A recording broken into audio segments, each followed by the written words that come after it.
Hello everybody and welcome to Greg Tech New Horizons. This is one of my favorite, one of the hardest, and one of the best mod packs ever created in Minecraft. This mod pack offers a plethora of quests and almost infinite gameplay. Very few players have ever even completed this mod pack. As you can see, even the vanilla recipes are changed. A single log yields only 2 planks. And the progression through this mod pack is crazy and diverse. And for me, the first thing I want to do is find a good seed. So I'm going to be resetting for a while until I find a spawn I like and we can start our GTNH forever world. Alright everyone, here we are. And yeah, this world here is very lush. I love lush green colors, so this is definitely a great candidate for where I want to be spending a ton of my time in the near future. And as every Minecraft world, we're going to start off with the absolute basics. However, in GTNH, I would recommend that one of the first and most important things is rushing the first few quest book tabs. You can access the quest book in my opinion the best way is the tilde button on your keyboard, which is the one under escape, and then we can go ahead and take a look at our first quests, which are of course very simple and doable. However, I basically want to be rushing the bed quest. Basically the reason for this is if we can manage to get the bed early enough, then we can go ahead and start skipping nights immediately, because in case you're unaware, thanks to GTNH being GTNH, the nights are pitch black, and that is going to be a major problem for us. So we're going to go ahead and try to rush these first few quest objectives, like having 5 oak logs, and go ahead and also find some gravel. I don't see any gravel immediately next to me yet, but we're going to quickly go ahead and get out there and start looking for some, because we're going to need that gravel, and we can very quickly start to rush towards that first quest, because that will be super important. Another thing I want to do is I want to show you guys like all the important things that I like to keep track of after I've played the beginning of GTNH a couple times. And one thing, for example, that I'm going to be doing is I'm going to be creating a new waypoint near aluminum gravel. Well, this is not aluminum, it's actually zinc gravel, but it used to be called aluminum gravel like back then, and these are going to be very important sources for resources early, and we can't quite harvest it yet, but it would be nice to remember where all those sources are. I also do want to be careful with my food, which is why I'll probably be sprinting but not sprint jumping whenever possible, just in order to save some food, as we do have Spice of Life enabled, which means food is going to be a very restrictive resource early on, and things like raw cow is only going to yield something like, I believe, 1 haunch of hunger, so it's going to be a bit challenging. Anyhow, I'm going to look for gravel, and I'll be right back. Alright, we finally found some gravel. We're just going to harvest as much of this as possible. Unfortunately, it will ruin the landscape a bit, and this is like a really nice biome. I'm enjoying the look of this rainforest a lot, and it has 100% humidity. Any people who have played GTNH significantly will know the importance of having high humidity, but I guess once we get access to more technology, we could manually fix up these riverbanks if we like, or even do other things. However, for now, we're just going to be completely ruining the landscape here, just in the name of gathering resources. So, with that first gravel we've made, we can go ahead and make flint, and then our first crafting table, which is a relatively simple crafting recipe. And this is going to be the first of many modified crafting recipes compared to vanilla, and it's only going to get harder. And as you can see, we get a lot of checkbook tasks and that kind of thing. However, for me at least, the most important thing here is going to be trying to get to bed. I don't know if it's easily doable in one night, right? Like, we're going to have to go ahead and make these tools here, which I believe there are vanilla tools. So yeah, perfect. So let's make the vanilla axe first, right? And then that will let us destroy a few of these trees, and then we can go ahead and make the other tools, which will get done very soon. And I'm sorry, sheep, but your location is just too convenient. We will be needing some wool. I don't remember how much exactly we need. Let's take a look. We need 6 wool. So yeah, we're gonna have to run around, find 6 sheep. We can use our mini-map to help us with that. As you can see, there are some mobs on the mini-map, and if we get lucky with this, some of these are chickens and not sheep. I guess they kind of look similar. But yeah, I'm gonna look around for some sheep. And if we find enough, we can get our 6 wool for the night. If not, it's going to be a bit of a struggle, and I'm slowing myself down, managing my recording and stuff. So yeah, hopefully we'll get that done. We should take this with us just in case. And yeah. Finally, after some exploring, we have found a nice pocket of sheep here. Some of the mobs do explode, but the last time I played this mod pack, it was on peaceful, so I don't know if I'm gonna have to deal with exploding mobs just yet. Hopefully not, and we're one sheep short, and it is already getting late. As you can see, look at the hunger. By the way, like, this chicken is gonna give half a haunch, and I get poisoning from it, which is very, very unfortunate. Maybe I should have known better, but here we go. Here's one more sheep, giving us the 6 wool we need. And with that, it's time to make our first specialized tool. There is a very standard set of these specialized tools in GregTech New Horizons, and we will be making a absolute ton of them in the future, as many of the crafting recipes do require special tools in order for them to be done. You'll get used to the set of tools eventually, although at the beginning, it will be an absolute pain, so yeah, do keep in mind that if you're not used to it, you will be in for a hell of an unfortunate time, right? You will not have a good time. However, once you get used to it, I think it's worth it, because the amount of cool and fun things you can do in this mod pack is really unrivaled, in my opinion. And there are other great mod packs too. Like, I personally am a huge enjoyer of the mod pack Super Symmetry, which is another GregTech style mod pack, which is heavily focused on chemistry and stoichiometry and keeping, chemical chains balanced and that kind of thing. But GregTech New Horizons is a completed mod pack, which also has kind of a longer history and just a more variety of different kinds of mods. And as you can see, it's getting very dark, which is not good for YouTube in general, but there we go. By the way, in case you don't like crafting manually, there's a really great feature in this mod pack, which is the recipe overlay, where if you shift and hold down a thing, it'll automatically move every resource you have into the crafting table. And oh, I can't see the crafting table. I can't see my bed. So fun solution to this is one of these quests, was it tools? No, was it this? One of these quests somewhere had a reward of a torch. So if we go ahead and collect that, let's just go ahead and collect all our rewards. If we hold this torch in our hand, it actually lights up the nearby area, and it's a trick I like to use when mining and that kind of thing. And perfect example of this is right now I want to craft a chest. If you don't want to memorize the recipe, you can just search up chest. Right? Click the thing, it'll automatically move all the resources from your inventory or even adjacent ones, and then we can go ahead and craft some chests. Inventory management is going to be probably one of the marquee challenges that we're going to be dealing with in this run, especially in the early game. And I would say, at least personally, I am notoriously bad at inventory management, so that's definitely going to be a bit of a problem for me, as I like to just dump things in a chest like this and click the organize button, and that's about as organized as I will ever be. So yeah, that's definitely a bit suspicious, but that's kind of just the way I've operated, and it's what I'm used to, and it definitely cost me a lot of time in the long run. The other thing I'd highly recommend doing when you're playing GTNH is mass harvesting resources for whatever the stage is, right? So for example, I think I need some wood right now. Instead of cutting down one tree, I'm going to go off camera and cut down this tree until this axe runs out. And just that kind of thing. It doesn't take a lot of extra time, to be honest.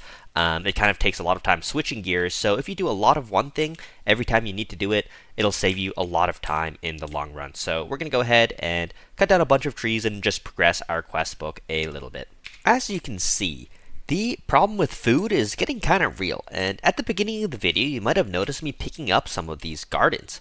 And I was doing that quite deliberately, because these gardens are a great source of early game food, although very inconvenient. As you can see, they drop a variety of crops, and although most of these only give half a haunch of food, many of them can be planted or turned into seeds. So, for example, everything that can be crafted into seeds here is going to get crafted into seeds, and then we can start some basic farming, and this will be able to sustain our food needs for the very beginning of the game. Some things can't, like I don't know how to plant this edible root, I guess I'll just eat it.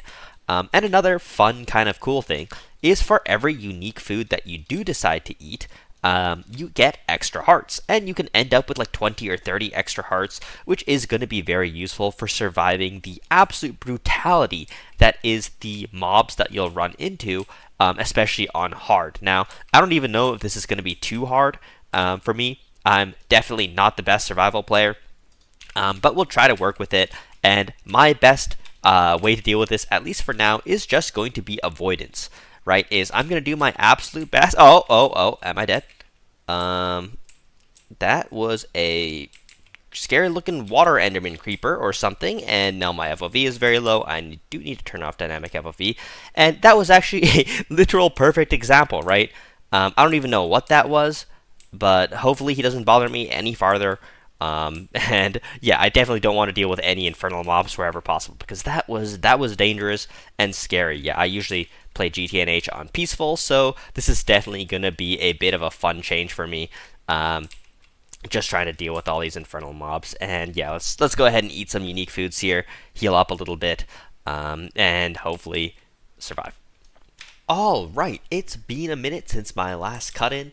Basically, what I've done is I've expanded our farm kind of just randomly. We're just going to kind of turn this nice flat area into a farm where we're going to get, just some basic food resources for the beginning of the game. And also we're going to expand on cotton and wheat, which we will need more of than the other basic resources. Cotton, I would say, is super important for the early game of GTNH, because you need to make a ton of string and wool.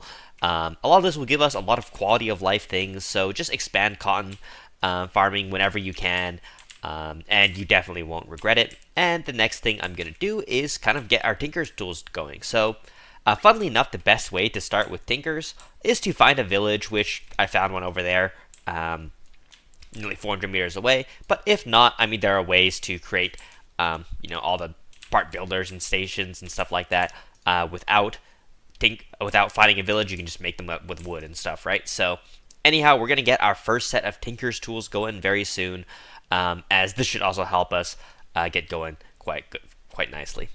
With all the parts now made, all we have to do is kind of like drag them into the area here, and then we can go ahead and just get some of our starting tools going. And I guess we do also have to select the right tool. So we're going to go with a pickaxe, a shovel, and a hatchet. And actually, these tools will be usable basically until the end game. What is wrong here? Oh, we didn't select the shovel, right? Oh, the shovel doesn't even need a tool binding, so I guess I made an extra binding, and I'm guessing the hatchet doesn't need one either. Gotta remember to pick up the tool rod instead of the stick, because they do look the same. So I definitely made a few too many of these wooden bindings, but they also cost very little to make. And as you can see, it's becoming night, and this is where I want to give another one of my tips that has worked for me for inventory management near the beginning of GTNH. Is, as I mentioned before, it's one of the most difficult parts of the game, but the way that I like to solve this, at least for me, is I like to leave my things around where they're needed, right? So, for example, tool bindings would be needed for whenever I'm making Tinker's related things, so I just like to leave materials for Tinker's tools in chests at the kind of Tinker's area. And this will be the same for most of the progression until we get access to applied energistics, which is in the EV tier, which means if we take a look at our quest book, right, we have to do LV, MV, HV, and then EV, and I think that's when you get access to applied energistics. So it's definitely going to be a while, because there is a ton of progression still to do. And kind of the next big goal we're going to get is we're probably going to try to get the coke oven and start to make charcoal, which is where we really start to advance ourselves technologically. And now finally we have our first multi-block of the series, and this is the coke oven. This one is pretty easy to make. I'm not going to go over all the recipes that we do, because thanks to the search feature in GTNH, whenever you need to make something like a coke oven brick, then you can just simply look up the recipe, and you'll eventually be able to work through all the steps just by using the in-game features. So I think usually going over recipes in video is somewhat redundant, and instead I would like to focus on more advanced things like what we're actually building and what order of stuff we want to take on tasks. And this will be one of the most important multi-blocks, because this will give us a reliable source of fuel in charcoal. Now, given that this is our very first multi-block, I don't think I'm going to make too many yet. I've probably made enough bricks here to probably make about 2 of these ovens, which will be a good starting point, but we'll definitely need to make more later once we have better tools. But yeah, having access to charcoal will already be a nice touch. However, with our basic tools like our machete, our shovel and our pickaxe, what we're going to do now is probably start trying to get access to some basic resources, like such as coal, iron, probably like not coal, we can make charcoal, right? But we probably want to make iron, tin, copper, and all the above. If we click this little view mode icon, we can kind of see the rest of the quests we have for this tier. And then once we get access to those basic resources and then steam machines, that is when this mod pack starts to get really, really good. So in order to do that, we're going to need to do something called prospecting. GTNH ore generation is not the same as in regular mod packs, and instead of having ores readily available, kind of randomly dispersed throughout the world, you're going to find ores in large clusters called veins that are like literally like 3 chunks wide.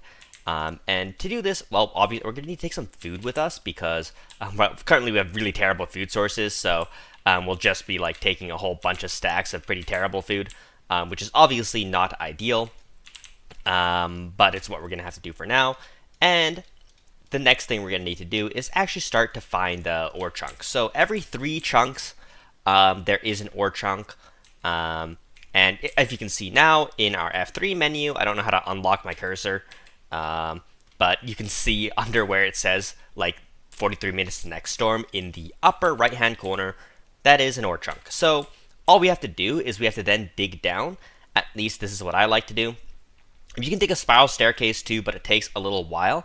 I like to dig a 2-block wide staircase because this is generally quite a bit safer than digging a 1-block by 1-block tunnel. But the 1-block by 1-block tunnel, I will say, would be more efficient.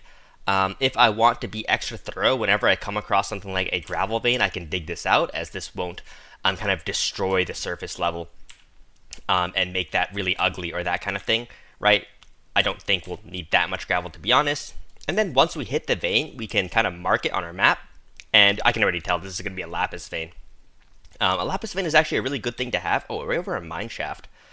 That is a little bit dangerous because I don't really have the tools to deal with any hostile mobs. So what we're going to do is we're just going to carefully keep this blocked off, kind of. Because yeah, as I mentioned before, I don't have the tools to deal with like true hostile mobs yet, so we're just gonna do these. Whoa, and then I proceeded to dig straight down and immediately fall down a level. So, whoops. But yeah, oh yeah, that's well, now you see why I said I should be careful. I want to block that off, but then I realized the only bar on my hotbar was something that I wouldn't want to use to block it off, because I was like, I don't want my coke oven bricks to be here. I should have just used them, because now I have to deal with getting my stuff back, which will be a little annoying. Let's take some blocks with me this time and sleep until day. Luckily, when you die in GTNH, your grave goes to like a your items go into a grave, and as a result, you don't lose all your stuff. You know, we're just gonna drop and take damage. It's fine. And with that creeper gone, I think, oh yeah, we dropped down and got really low, which is definitely not the best situation. But yeah, let's block ourselves in here, recover our stuff. I get an achievement for dying, which is great. And there we go. And we get our head and some raw human meat. Now, the raw human meat is actually somewhat useful. Because A, you can eat it, and it does count as unique food, although it has a very high chance of making you sick. But you can also make mincemeat out of it, which is a kind of funny recipe that is a little bit dark, but also possible. And yeah, you know what, we're going to deal with this off camera, but we're going to do some prospecting now, and we'll be back after we've done a few. Although I do want to prospect at least one vein on camera so you guys can see what that looks like. And this is definitely going to be a struggle because, as I said before, when I have played this mod pack in the past, it was on peaceful, which of course made it quite a bit easier. And I made the cut, and the literal next block was prospecting the vein. So when you tap on a vein, then it goes onto your mini-map. So now if we click a button here, show GTNH ore veins, we can see we have this vein permanently marked on the map. And now we can kind of return to the surface. And we're just going to bridge up with whatever blocks we have, right? And we're going to be doing this repeatedly in every ore chunk, which they do spawn on a grid, right? So once you find one ore chunk, you kind of know where to find all ore chunks.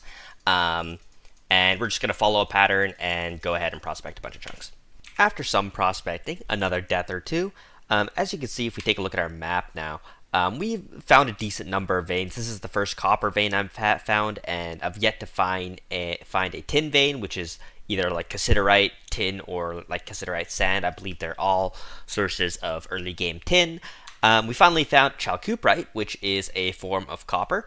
And as you can see, these veins are completely massive. I haven't showed myself mining one on camera yet, but they're usually like 9 blocks tall, like 2 to 3 chunks wide, and take a large time to mine out. And before you have a mining hammer, which is a source of 3x3 mining, which is really, really important, the way I would recommend mining out these veins is to basically branch mine them like you did diamonds, except if anybody knows anything about old school branch mining, I have honestly no idea what the fastest way to acquire diamonds is in modern Minecraft. But back in the old days, what you would do is you would mine probably 1 mine shaft every 6 to 10 blocks apart would be optimal. Some people would do 4, but I would always recommend farther, because when you mine out the 2 to 3 block wide vanilla veins, they could theoretically expose blocks that you would otherwise would have already seen, which is a waste of time, right? So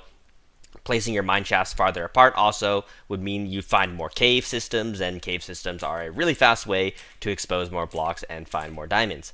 And these veins aren't exactly the same as that, because unlike them, they are finite, they do run out, whereas, of course, vanilla ores are infinite. You just have to keep looking long enough. But instead, the main issue with these is just that they don't have 100% density, but you also don't really want to waste them, because especially things like copper veins, or when you find a diamond vein or something like that, and 2 other important veins, I think gypsum is one of them, which I don't think I found yet, and I've already found a calcium vein, which is also a lapis vein, which is very, very nice. Those are 2 important resources we're going to need for an early game blast furnace, which is something we're going to need. So that being said, I don't want to mine too much early game copper, because we're going to basically, my plan for this world is to just rush the 3x3 mining, because it's going to be so much faster to acquire resources that way. So I probably just want to mine enough to kind of get started, and then I'll come back here with better tools after we've found tin, right? So this is probably enough copper for now. I don't want to lose my torch, so we'll just make some inventory space for that. And as you can see, inventory management is a challenge, and we're going to be doing this for both iron and tin, and then we'll be back. Now that we're back at base, I just wanted to show off a little GTNH early game tip. You can actually use a clay-fired bucket or a regular bucket, and right-click on a creosote oven, or you can even right-click on the coke oven and manually take the buckets out via this little GUI. And this is a great source of early game fuel for smelting. Each bucket does half a stack, so it's kind of like a semi-automation, and it's relatively cheap and doesn't require you to deforest entire forests in order to smelt large amounts of items in the early game. So I would kind of highly recommend doing this for early game fuel, and we can start to get access to some basic resources. Alright, we're going to upgrade our pickaxe to iron. I'm doing this through the quest book. It gives you a little iron pickaxe head, and then the next thing we can do with said iron is, since we mined a little bit earlier, we can now use this as a slight pickaxe upgrade as we continue to look for a tin vein, which I would say we've been pretty unlucky in not finding in this many veins that we've prospected so far, but hopefully a few more columns of veins, and then we'll hopefully have it. What a cruel game GTNH is. I found cassiterite ore, but I can't mine it. So cassiterite, in case you're unaware, is one of the ores that can eventually be processed into tin. If we take a look at the uses for cassiterite by right-clicking on a recipe, you can take a look at its uses. You can smelt this into a tin ingot, which is, of course, what we're trying to get. But we can't mine this yet. We can only mine cassiterite sand, so even though we found a vein with a tin ore in it, we can't even use this to fulfill our goals. And this is like one of the more frustrating parts of GTNH is prospecting veins. I personally do enjoy the process of mining. There's just something therapeutic about it that brings me back to my childhood, so I don't mind prospecting that much, but it is annoying getting this level of unlucky as I'm searching for new veins. Definitely quite interesting. We're also very, very high up. We're probably a bit too high up for tin. I know tin veins spawn at Y60, or cassiterite veins, which is one of the reasons why I was like testing mining from higher up in case that the grass blocks that are at Y64 are lowering our chances for they could be lowering our chances for like tin veins to spawn, but maybe that's not the case, and I should just be using these kind of low-lying veins because um, they're just faster, right? And at this point, I'll probably stop prospecting all veins. No, I still need to prospect all veins because I also still haven't found a gypsum vein, I believe. So once I find a gypsum vein, then I will basically start. Oh no, I do have a gypsum vein. It was one of the first veins I found, so I should have been only mining down to like Y50, right? If we get to Y50 and there is no cassiterite sand, it means there's no tin.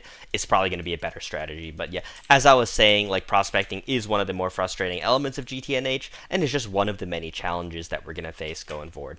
All right, I don't know if I started this in time, but as you can see, I have now mined so much with this pickaxe that through the Tinker's leveling system, I have a mining level high enough to go mine that tin now. So I did never actually find a cassiterite sand vein, which in the long run will actually be a problem because cassiterite sand is a 2x efficiency vein, meaning each ore I mine, or raw ore I guess, you actually get 2 ingots, which is really nice. But just looking at how many veins I've prospected now, like taking a look at all of these, and I've done 2 columns up and down here where I've only mined down to Y50 to try to find a cassiterite sand vein.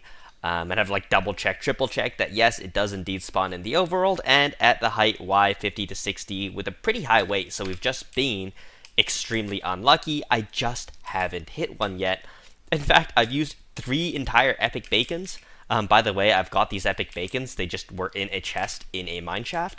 And if you are an adventurous player, I would definitely say one of the absolute best ways to actually end up with like good amounts of early game food, resources, or anything like that is by exploring dungeons. Now, I know there's like roguelike dungeons available in this game, and they have some of the absolute best loot in the game. They allow you to make really broken equipment, and they have also lots and lots of food in them, which is really useful for the early game.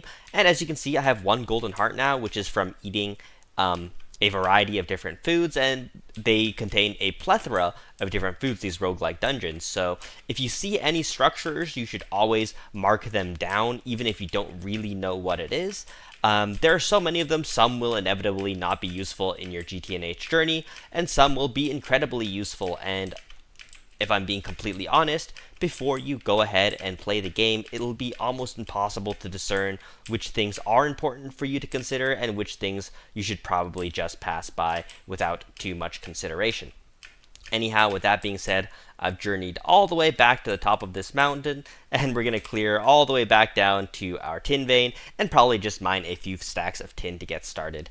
I probably do want to mine at least a few stacks, because I don't want to journey all the way up this mountain again, so I'll probably just mine until my inventory is basically full. I know I have probably a few kind of more useless stacks of stuff in here, so like random tiny piles that I've accumulated. And this is one, I would say, really annoying thing about GTNH2 is these tiny piles are a crazy amount of inventory spam, which takes quite a bit of skill or persistence to manage.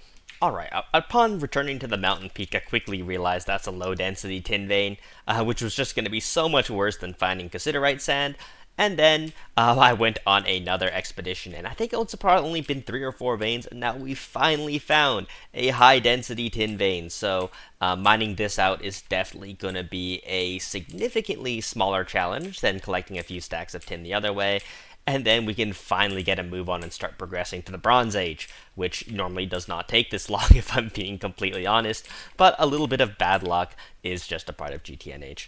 Alright everyone, after some mining, it is time to make our first bronze and advance into the Bronze Age. In case you guys are wondering how I've done this, it's pretty simple. Just the chalcooperite smelts into copper, and then we use the macerators that we made from earlier in order to process them. And in case you're wondering how I am macerating, it's just simply through an item. Basically, you take stone, I'm missing one right now, and then you make 2 flint like this into a mortar, and then this mortar can go ahead and macerate any single ingot you want. Like, for example, I can make an iron dust, or, well, you can't use raw iron, you have to smelt it first, but yeah, anyways, that gives us our first bronze, and we're going to need to upgrade our furnace setup. That's becoming evidently clear, but yeah, just go ahead and keep smelting. We need to keep our coke ovens busy too, so that we can at least get some creosote out, and then we can also use charcoal for smelting, and this combination should be able to run us a few furnaces at once, and we can start to make our first steam machines. Now, one of the steam machines I want to make the most is the macerator. Unfortunately, the macerator is also one of the most hard ones to get, because you need, first of all, 2 pistons, which is extremely expensive. Even a single piston is quite expensive at this point. We also need to mine redstone, which means we're going to need to at least enter the Bronze Age first. And probably also make a tinker smelter so that we can actually turn these ingots into better pickaxes and that kind of thing. So we have a lot of work to do. Alright everyone, quick progress update. We've processed a lot of the materials. As you can see, I have a lot of nice materials in my inventory, and this is probably a good time to start making our first basic GregTech tools set. These will stay with you for a huge chunk of the game, and are really core to getting used to this mod pack, as we're going to be using them a lot. So we're just going to go ahead and make all of these. We'll make a few of the ones I memorized the recipe for on camera, and then I'll go ahead and make the rest. I guess I also think this is now a great time to mention one of the features that is relatively important to playing GTNH efficiently, and that is when you don't know the recipe for something, you can go ahead and search within like tools, for example. So, of course, there's this big search bar down here. If I want to know how to make a saw, I can type in saw and take a look at our different saw options. Of course, we need to make one of these ones right now. So, which one do we make? There's 100 options with 100 different materials. And, well, of course, we have iron, copper, and bronze, so we're going to pick one of them, and then you can go ahead and more easily find the variant you actually need. We were using an iron saw blade. I don't know why there is no iron saw blade. Maybe I scrolled past it by accident. Yes, sir. And then, like this, we can go ahead and craft them more easily. Of course, we do need a file first. And now we can finally go ahead and make a saw blade. And let's also remember to sleep. So, yeah, I just want to kind of show off that little tech there. And that'll be very helpful for making your first set of GregTech tools. The next thing that I am working on is the next very important multi-block, and that is the Tinker's Smeltery. This multi-block is basically essential, as it'll allow us to finally make some good tools, right? Because we're currently running with the iron pickaxe that was only craftable from the quest book, and now with the Tinker Smelter we'll be able to make finally good tools and start working our way towards steel production, because steel production is kind of where the gate to kind of the actual early game and not the ultra early game Stone Age type of stuff, and we can start making machines and technology, which in my opinion is the fun part. So we're going to be working on this for a little bit, and very soon probably our blast furnace too. Earlier I mentioned that cotton was one of the most useful resources in the game, in the early game, and one of the main reasons is to make this tanned leather, which is a really essential early game resource for making kind of quality of life items, which I highly value during my own playthroughs. Why I like quality of life items so much is, well, exactly in those words.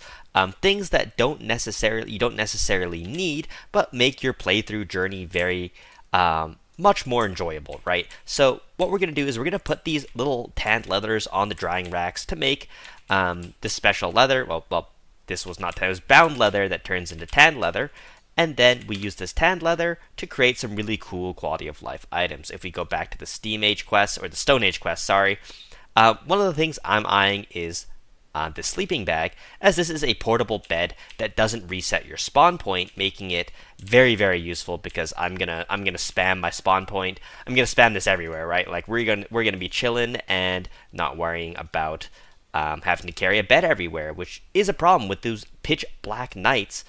Without this, it's very frustrating to try to find your way home at night or that kind of thing. If you stay out just a little bit too long, you end up with big problems. So yeah, getting this sleeping bag here is going to be huge, and I've actually never used it before. I guess you can only use it at night, and this will probably be a mainstay in my inventory for a long time to come. A few other quality of life items I'm going to make are these backpacks that are for specific resources, like the digger's backpack is great for dirt and cobblestone, and then the miner's backpack is probably one I'm going to be spamming a ton, which self-contains ores, which don't then spam your entire inventory. I don't remember exactly what they cost, but let's just take a look. Miner's backpack. This is probably my favorite backpack. Here we go. And, oh, it's just bound leather, tanned leather. So I guess I shouldn't use all my leather up. I think I have a couple more pieces somewhere. But we might have to go on a cow tipping journey in case we're out of leather, which does appear to be the case.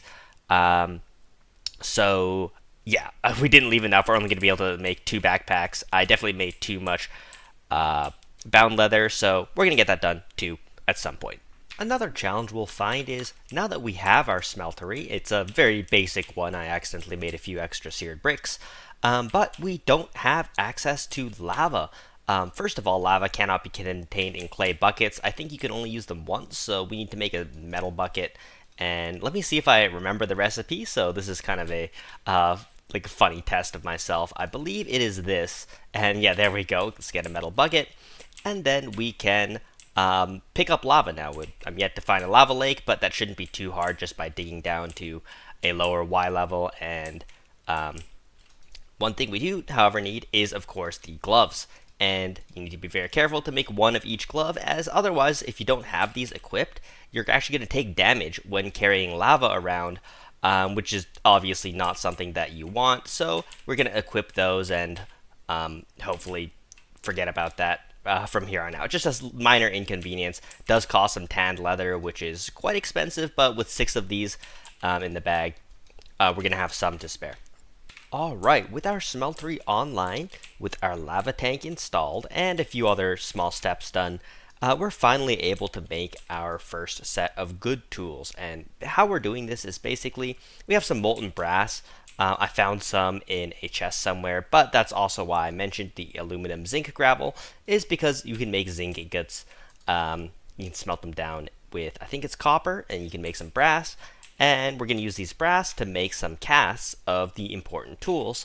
And now with these casts, we can finally renewably have a way to make tools. So what we're going to do is, first of all, I'm going to make a new chest. As I mentioned before, I like to make chests kind of like on location with out of my things. So like I'm going to leave all the tool head casts in this chest when I'm not using them, so I don't lose them, right next to the smeltery, right? And then I kind of know in my head where to find the objects that I need.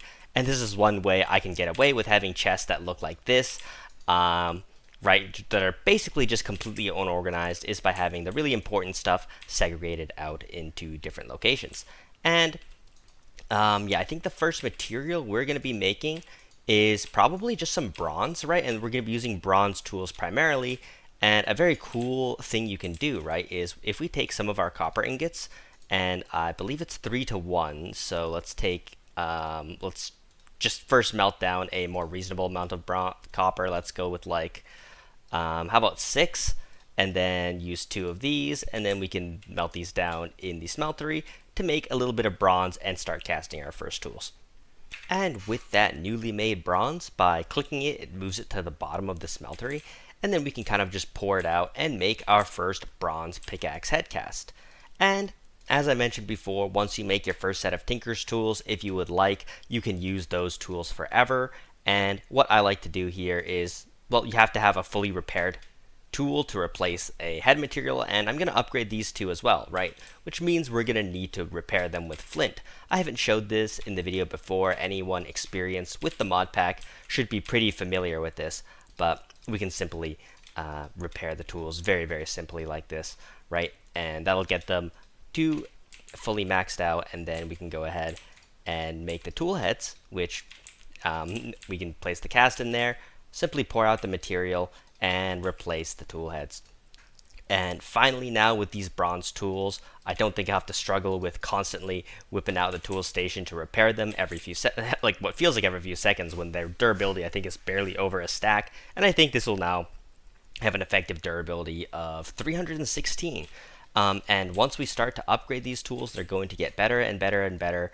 Although, one of the things that I personally like to do is I like to rush the tool forge, which gives us access to 3x3 tools, which is of course 9 times faster for mining.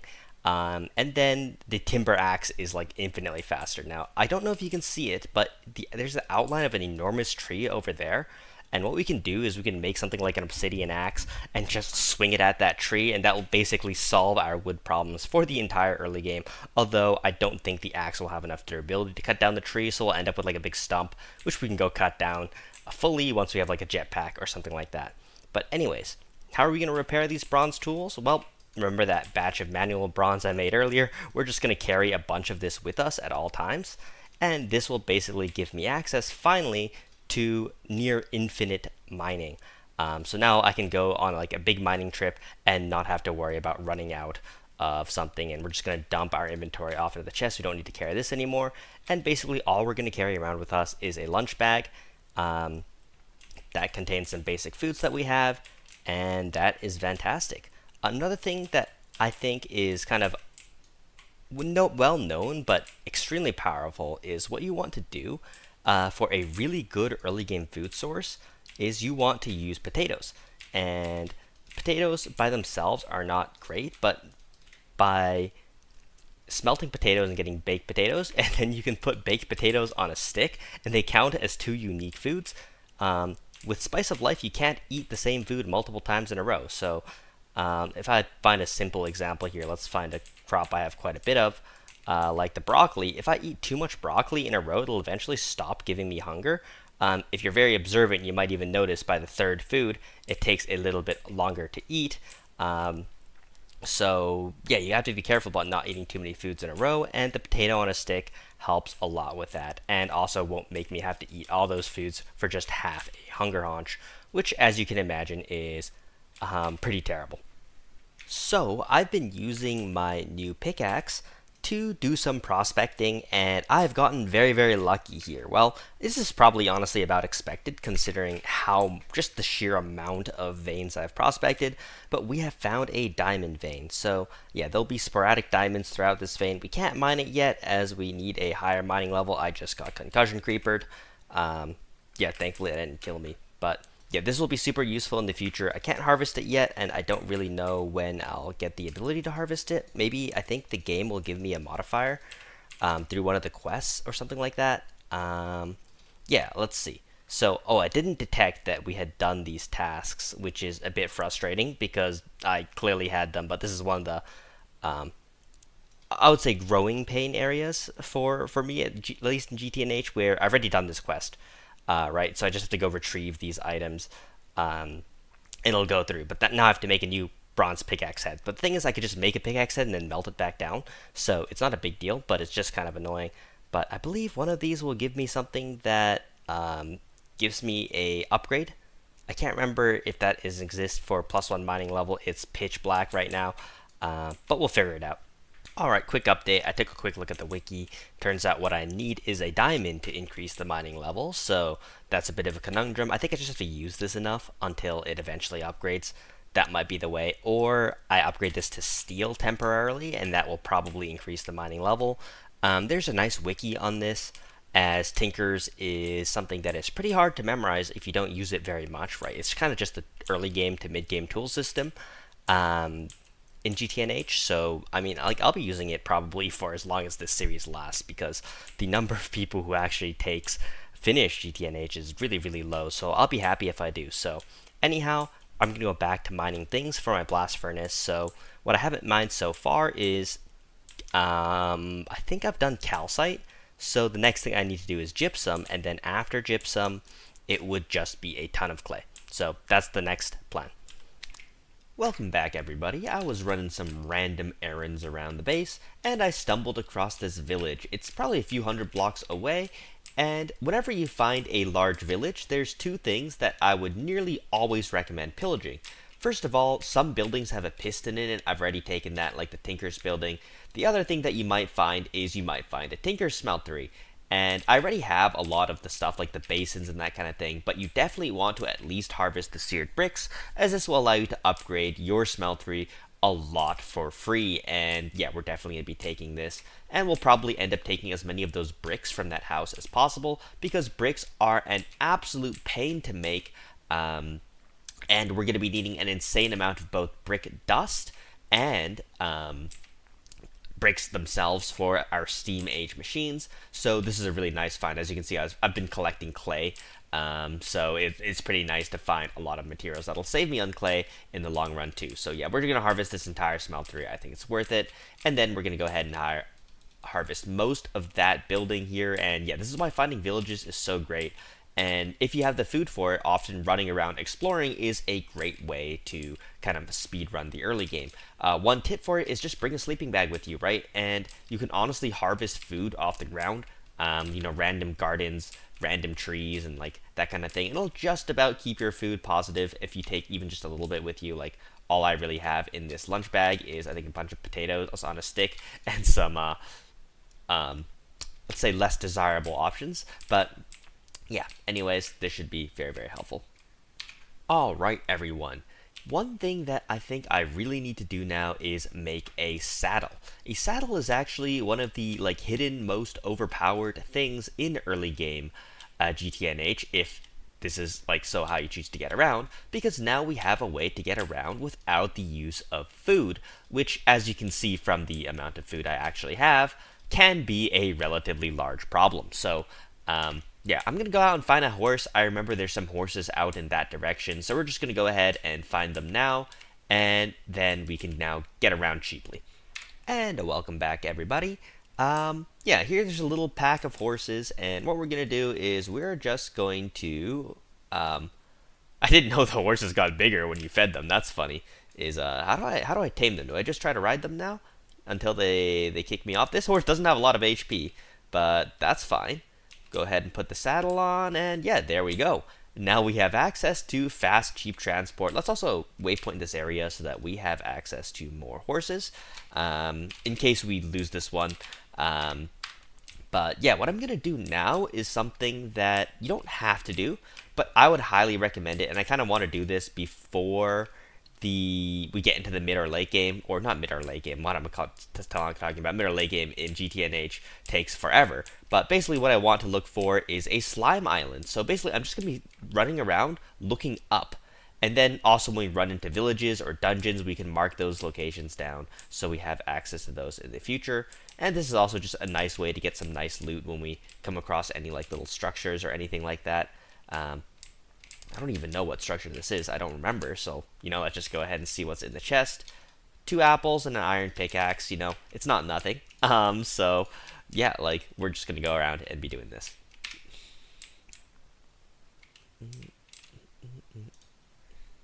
Venti, even Mona, even Razor, they all don't really have a good artifact set. And these are the characters that are front of stage right now. These are the characters that have got buffed. And also, importantly, plus, I don't think that they are overpowered currently. So how much stronger can they actually get with a new set? I actually made this copium set on stream quite a while ago.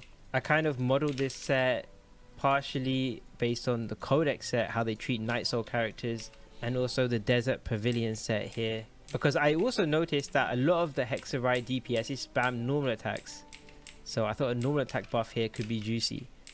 Anyway, the exact specifics of this does not matter, but just the idea does matter. I gave them crit rate similar to Marachose Hunter, Codex, and the Nodcry set. I'm actually quite confident in that because Durin scales with crit damage ascension wise. Venti's new weapon, which I don't have, gives crit damage. So 2 new things give crit damage and not crit rate. And on top of that, Klee, as always, scales with crit rate because of her charge attack, but she doesn't actually have crit rate ascension. That's why I've got some normal attack stuff and crit rate. But you might say Codex gives 40% crit rate. MH is 2 years old now and it gives 36. Why am I giving less crit rate here? Well, basically I designed this that it would be maybe an 8 to 12% damage increase for most of the new characters. New sets are usually upgrades, but they're not massive upgrades. But there's another thing. Let me explain to you just how strong Klee is. So I'm sure you've all probably seen all these different damage calculations floating around about Klee's buffs. But you probably also know that calcs that posted online use something called KQM standard. And KQM standard is generally considered a low investment level that most theory crafters use. And you've seen Klee looks powerful in those calculations, right? But Klee is actually nerfed by KQM standards. And that's because with these 20 rolls, there's actually only so much crit rate you can actually give her. And as I said before, Klee ascends with pyro damage bonus. She doesn't ascend with crit rate. She doesn't have a crit rate set.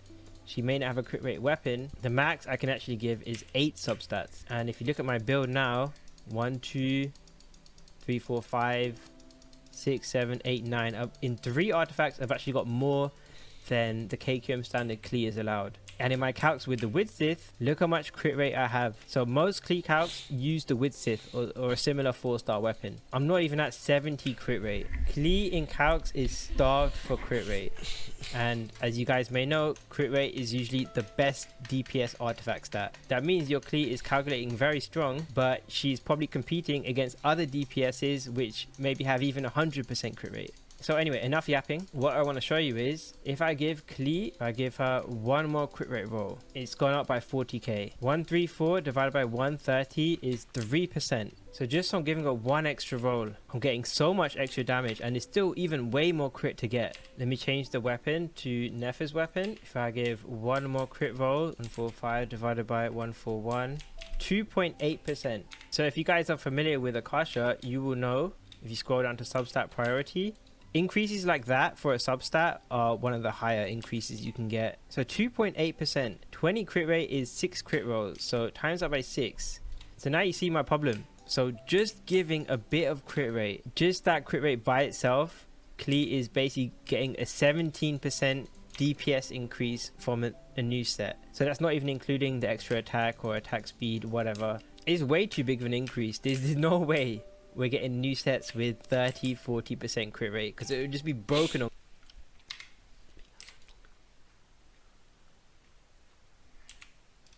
Klee. If the set is weaker just because of characters like Klee, then other characters will get punished, so we don't want that. But the damage potential increase, because Klee has never had a proper artifact sets, and because she doesn't scale off of crit rate, which you can get in artifact sets, which means if we do get some sort of Hexarite artifact set, it would be a massive increase to Klee, and she might legitimately be in contention for one of the stronger DPS in the game.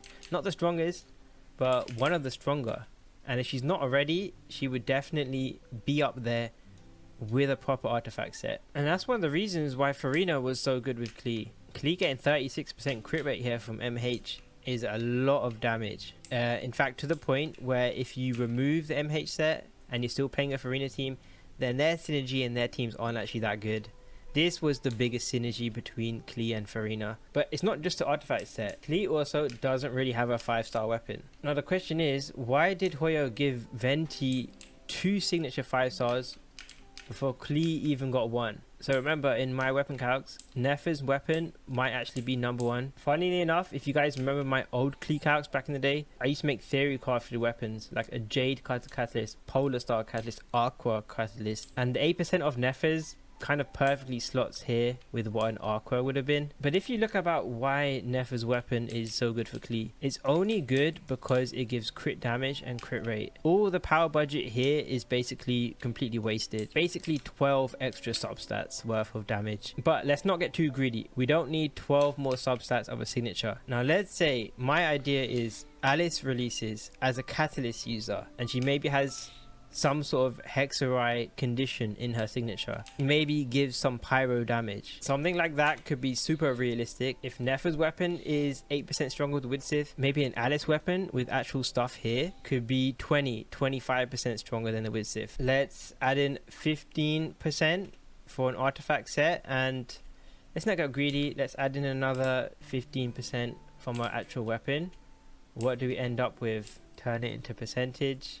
So not even getting that greedy, your Klee could be doing 20, 30, 40% more damage quite easily. That is a massive improvement and it's very achievable. And we're not even talking about future teammates, because with this whole Hexarai thing, they've already released Durin, but there is real estate for the witches to get added as teammates. Who knows what they can add. The point is, if you're happy with Klee's damage right now, there is a decent chance it gets a lot stronger than this.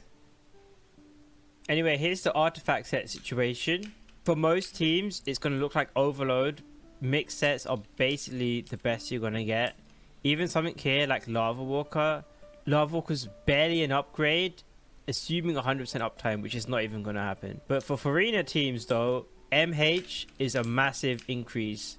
Nothing has really changed from my previous guide. You're still looking at somewhere between 15 and 20% damage increase, so it's way worth it. And things should similarly apply if you are planning on playing a lot of the more niche teams like Unfinished Reverie and Burning teams, or even if you want to play Klee with Inefa and Lunar Charge teams. But for most players and most teams, I would say don't farm, just stay strong, diamond hands. So with Klee's new buffs, because a lot of that requires her to be played with another Hexarai teammate, from this point on, honestly, you should just always play her with another one, especially as there's strong options to choose from. Now that does mean old teams like this Kleerina team or Mono Pyro are basically dead, but it is what it is. Unfortunately, in particular, it does mean you aren't really likely to play Klee with Kazuha much anymore, which is unfortunate because, I mean, we've talked so much over the years about Kazuha's synergy with Klee, like this suction here and grouping the bombs. His damage buffs were also nice, and even his stamina reduction was also nice. But luckily, the damage buffs, there's other options now, and for the stamina, I mean, Klee doesn't really need that much stamina help anymore. But what are the Hexarai options you could pair her with? During Albedo Official, I would say these are three of the standouts. You can also pair with Venti, even though he's designed more as a DPS, the grouping could still be nice. Just like Sucrose, she's also a Hexarai character, so she could be nice. You could also play Mona as well for off-field hydro and buffs. But honestly, I would say these are the main standouts, and you only need to play one of them. So I would say Official allows Klee to work in Chevrolet's Overload teams, and that's her main strength. And a team like this with Bennett or with Durin are likely to be two of her more popular teams, I would guess. And Official being the Electro is very important for that. Overload teams, I would say, are the current meta way to play most Pyro and Electro DPSs. And with Klee's buffs, she's now way more viable in a more hypercarry role, so she works well in the modern teams, which is very nice. But in particular, Official has her own Hexarai buff. She is giving 22.5 times 2, so 45% attack to Klee after you trigger an Overload reaction. She also gives it to herself as well. So 45% attack is no joke. Klee's damage is going up, Official's damage is going up, whereas someone like Albedo, he's Klee's big brother. That's probably why you want to play them. But his buffs are insanely good. You probably know already, his damage is basically doubled, and he now gives a team buff. So his damage has gone up, and he's giving buffs now. He's kind of Chiori and Shilonen put together now, at least in Hexarai teams, which is awesome. And not only that, but his geo damage constantly creating these crystallized shields. That's extra survivability. So Albedo has a lot going on for him. I would say some good synergies you could form is someone like Shilonen to give you Geo Res and more buffs. And then Farina, the cool thing is Albedo and Shilonen can also buff Farina. And you can get some nice buffs for the whole team here. An Overload team like this, unfortunately, it is a big deal having Chevrolet's C6. This is 60% Pyro and Electro damage bonus. But if you don't have that, then there are many other options. You can simply just replace Chevrolet with someone like Bennett. Or if you don't have Chevrolet or Durin, you can easily just replace that slot there with Farina. And like all these teams, you're still getting the Hexarai bonus. You're still getting buffs to Klee. And there's a lot of flexibility here. This is what I was talking about. Klee has definitely unlocked a wide variety of teams that are still very strong. And yeah, this Farina team and the Albedo one, there are still Kleerina teams if you want to play those. Lastly, if you want a bit more variety, you can play a Burning team with Emily. That allows your Klee to go from a random set like this to the Unfinished Reverie set, which is a massive damage increase over the mixed set. Attack and 50% damage bonus. But bear in mind, Emily doesn't really provide any buffs to the team, so Klee's damage will go down, but at least you can make that damage back up with the Reverie set. But something like this is a tech option, you know. There are bosses where you want a lot of pyro hits, either to break shields or their special mechanics, and a team like this could work well. But then again, an overload team like this also has a lot of pyro hits. So there's content coming in the future where you want a lot of pyro hits. There are many avenues for Klee, which is very nice. Now, having said all that, my personal recommendations amongst all those teams, if I had to pick two, I would place my bets in recommending either this overload team or that overload team. Not only do these teams pretty much have Klee doing the most damage she can, or at least up there with a ton of buffs no matter which one you pick, but I would say overload teams like this play into her strength. Especially with Durin, these teams will be super effective against any enemy with pyro weak shields. Also, bosses like Lava Dragon due to the pyro hits. Even the Natlin hit counter enemies which want a lot of hits. And even teams like these, they don't have much energy issues. Or at least relatively speaking, they don't have as much energy issues. Fischl doesn't need her burst, Chevreuse doesn't need her burst. There's a lot of pyro energy. Meaning stuff like this will be very nice in the overworld and even setting up in Stygian onslaught fights. So a way to gear this team, very simple, just a normal Klee build with a random set, doesn't matter. Here are my stats if you're interested. I also have a Fischl, here are my Fischl stats. I've given her the stringless, it's a good generic weapon, or honestly you can even use sacrificial bow, or if you have 5 stars you can use aqua. Give her golden troop. These are what my Fischl's pieces look like. C6, very important for the damage boost here, but even if you don't have the C6, Fischl's still going to be a nice Hexarite teammate. These are my stats there. Chevreuse, the main thing you want to look out for is building 40,000 HP, as well as having a decent amount of ER and crit rate if you want to, because you want crit rate for Favonius Lance. This is what it looks like. Gives your team energy generation, and she doesn't need a HP polearm if she's already got 40k, and you get 40k by giving her HP artifacts. So fill up your Chevreuse with HP artifacts. I'm using Songs of the Days Past here, but you could easily use Noblesse on your Chevreuse. C6 very important, but in this team at the moment I'm using Noblesse on Durin just because I have nothing else, because he doesn't have a set. You can just give him any weapon that you have. Honestly, if you have something like Lion's Roar leveled, this would be very good. You get attack and his damage will go up no matter what the enemy has. Something like that is going to be very nice. And he doesn't, like I said, he doesn't really have a set. Just give him crit and some ER. Now the team with Bennett is slightly different, because Bennett you basically always want him on Noblesse, which means Chevreuse you want to use something else. So maybe then you kind of have to use something like Songs of the Days Past. I wish there was a way you can get scrolls on her, but that's not going to be very consistent. You can also use Tenacity if you really wanted to. Just like you can technically use Tenacity on Fischl in either team. But if you're playing Fischl without Bennett, so with Durin, you're going to be losing Bennett's attack buffs, so Tenacity will be very nice there. But other than that, this team is very similar. This is what the rotation might look like, something like this.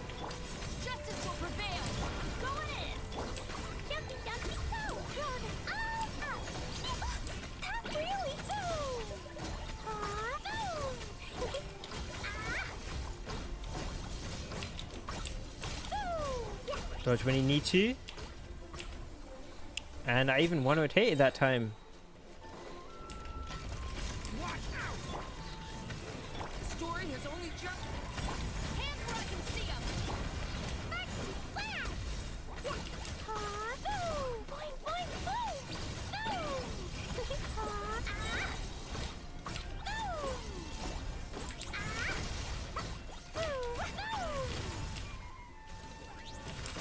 Now if you want to play a Klee Arena team like this, these are some gear examples. If you're playing Klee with Farina, that's a perfect opportunity for you to switch to your MH set.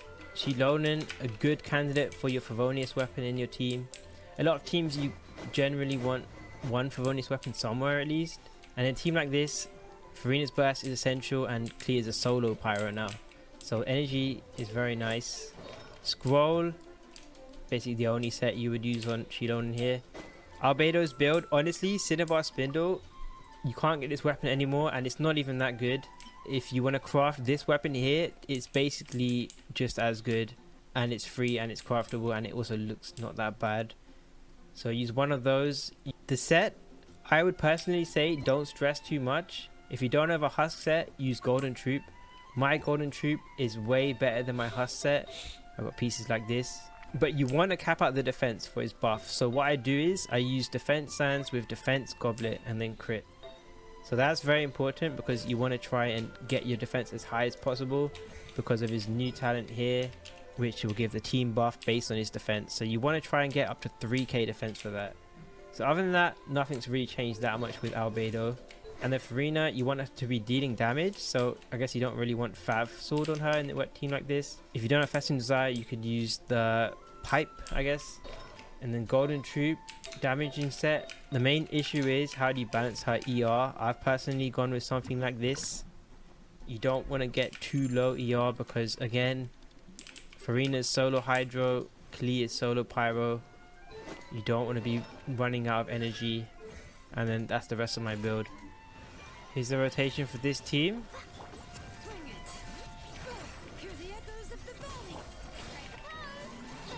Albedo's burst actually does something here, the EM buff, and then you want to refresh Ilona's skill.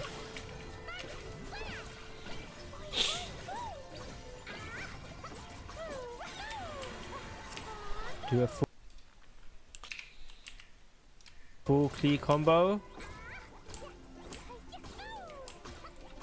And then you start again, and hopefully by the time you go back to Farina, her burst will be back. Another good team that I'll show if you don't have the perfect options. Team like this, if you don't have Durin, if you don't have Chevrolet, still pretty good. Farina's letting Klee get some vapes and buffing the team. Fischl's also giving her buffs. Bennett's also giving her buffs. Also, it's worth noting if you are playing Fischl with Pyro and Hydro, if you look at her talent here, she'll give you attack buffs and she'll also give you EM buffs at the same time. So it's not mutually exclusive. You can get both of these if you're playing an over vape style team. So the build is very similar, except I would say you either want even more ER or you want to give Farina Fav. That will impact her damage, but to be honest, you're not going to give Fischl your Fav weapon and you're not going to give Bennett your Fav weapon. So Farina might be the only option, but everything else pretty similar, nothing too different. Here's a rotation example for that team. Time to shine. Everybody stand back. By royal decree. Blazing delay. Dodge there. Oh, dodge there again. Time your dodges.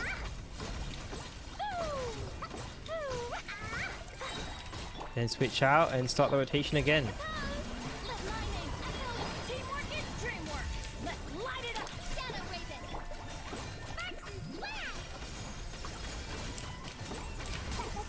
Dodge that.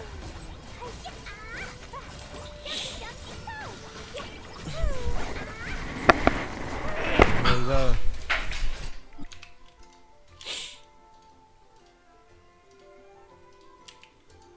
So you're probably asking, in an overload team, should you play Bennett or Durin? I think, honestly, I think they both have their own pros and cons. So Durin brings more pyro application and pyro hits. I think that is very advantageous versus some boss mechanics, some shields. There's a lot of use for that just outside of damage. Bennett, on the other hand, at base cost, he does buff the team's personal damage much more. You can even see that here. Bennett does have bigger buffs than Durin. Durin counters those buffs by bringing his own personal damage.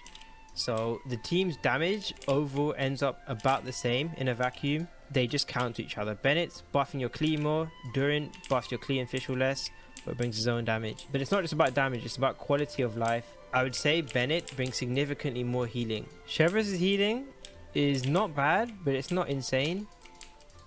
3k procs. You might find that your Klee is finding it hard to survive purely with Chevrolet. So that's another benefit that Bennett has. Bennett's burst more than double Chevrolet's. So you combine Bennett and your Chevrolet. Very nice. He'll also cleanse with the Pyro Aura applying on Klee, so that will help you if you're fighting cryo enemies, for example the last Digian Onslaught. But again, relying on Bennett's Circle, that Circle Impact, Durin doesn't have Circle Impact, so that's very nice quality of life for Durin. Although I should say, Klee and Fischl can snapshot Bennett's buffs. See, Fischl will snapshot the buffs with everything.